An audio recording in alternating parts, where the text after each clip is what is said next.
lady?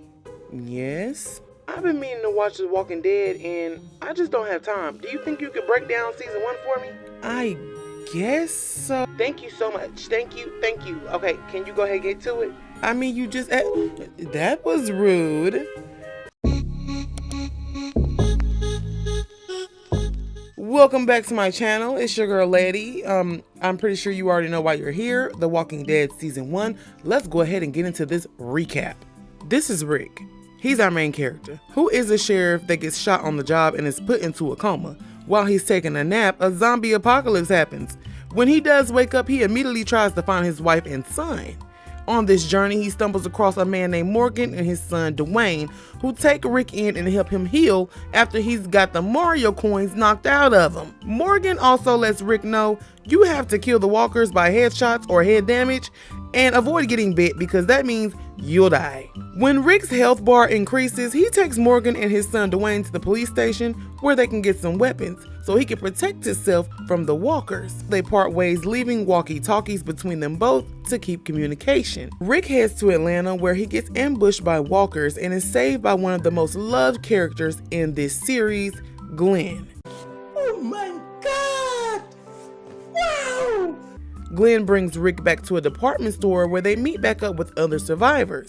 There's also a funky racist man named Merle who Rick ends up handcuffing to the roof because he does and says some disgusting things. They realize they have to escape and they use a dead walker's guts to cover themselves so Rick and Glenn can walk amongst the dead. As if it's perfect timing, it starts to rain, washing off the blood, but they make a run for it and Rick gets to the van and Glenn ends up stealing a car that distracts the walkers from the others. Rick ended up giving T-DOGG the key to Merle's handcuffs, and when he goes to get Merle, he ends up tripping and the key goes flying. The survivors bring Rick back to their camp, and let's list everybody here. We have Andrea and Amy. Big snooze fest. I have an underlying hate for Andrea. I'm so sorry. There's T-DOGG, who's built like a pit bull. Dale, who owns an RV. Carol and her shitty husband, Ed.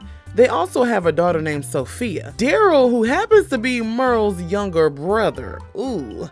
Yikes. Shane, who is Rick's best friend and former partner. And drumroll please, Rick's wife Lori and his son Carl. What are the fucking odds of that one? I also have a hatred in my heart for Lori. She's probably one of the worst characters on this show for me personally. By the way, she was getting jiggy with Rick's best friend Shane all while Rick was comatose. Now, yes, I understand she might have thought Rick was dead, but his best friend? The one he complained about you to? The man he got shot beside? Where's the dignity? Then Lori has the nerve to break things off with Shane because her husband is back. Lady, you didn't give a flying fuck about your husband when you and Shane were bumping uglies during an apocalypse. Ed ends up slapping Carol and gets the nuts and bolts knocked around his head. I must admit this was very satisfying. Glenn ends up getting kidnapped by some thug nurses. Also, there are old people here too. Everything's fine. He comes back. The group gets comfortable and their camp gets attacked by walkers, leaving Andrea's baby sister dead and also Carol's abusive husband Ed dead. I did not care. Good riddance. No, I'm talking about the abusive husband, not Andrea's baby sister. I'm sorry. Jimbo gets bit. Who's Jimbo? I don't know. After this, Rick decides to take the group to a CDC center. They are allowed in, but didn't catch that the scientist, Dr. Jenner, inside told them once they came in, you cannot leave. He also shows them that if you die from natural causes, you will reanimate into a walker. The virus really wins at the end of the day unless there's somebody there that cares about you and is ready to pike you through the head. We find out that Shane is the reason Lori thought Rick was dead because he told her that Rick was dead. Both of y'all are just shitty. Now, the scientist Dr. Jenner decides that he's gonna blow up the CDC and everybody in it. Now, why would you do that, sir? Can you just let us leave and blow yourself up? Rick and the group end up escaping due to Carol finding a grenade and throwing it through the window. Thank you, Carol, for saving the day. This lady, Jackie, who was with the group before, she decides that she wants to die with the scientist. She just wants to blow up. I mean, okay. I understand that there's a zombie apocalypse and you don't want to have to live with the fear of getting bit every day, but damn. So her and the scientists go boom.